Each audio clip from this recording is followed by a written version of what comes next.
The Trumpet Daily Update from Jerusalem. Hello again, this is Stephen Flurry reporting from Jerusalem. On Sunday, Egypt's new president, Mohammed Morsi, ordered the Egyptian parliament to get back to work, a decision that flies right in the face of the Constitutional Court's June 14th decision to dissolve parliament. Yesterday, Egypt's Constitutional Court reasserted that its ruling was final and binding, and the military announced that it would expect all state agencies to respect the constitutional decree. But many members of the dissolved parliament, which is set to reconvene today, have vowed to force their way into parliament buildings if they have to. Yesterday, the Telegraph reported, amid rumors that a compromise was being negotiated, there were signs that the military would seek to avoid violence.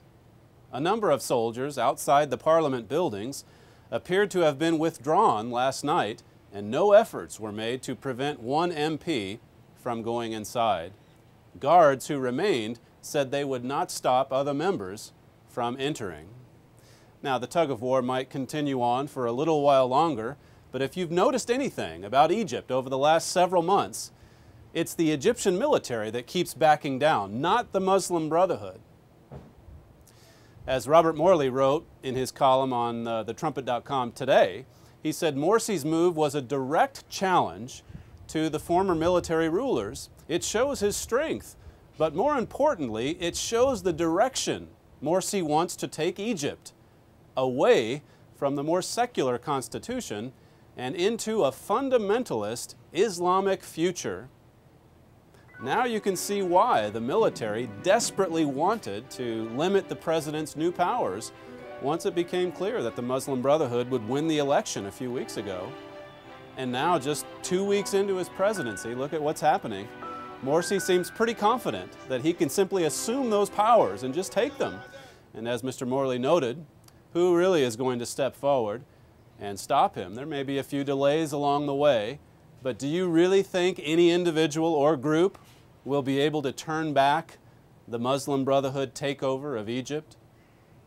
As thetrumpet.com has been reporting for years, the changes in Egypt are leading to an Islamic-led regional power that will soon align itself with the forces of radical Islam headed by Iran. And the shocking thing is, Washington is embracing this new extremist government. As Mr. Morley wrote, on June 14th, the same day Egypt's Supreme Court was ruling on the unlawful parliamentary election, Mohammed Morsi's supreme spiritual guide, Muhammad Badi, was preaching that jihad against Israel was a religious obligation.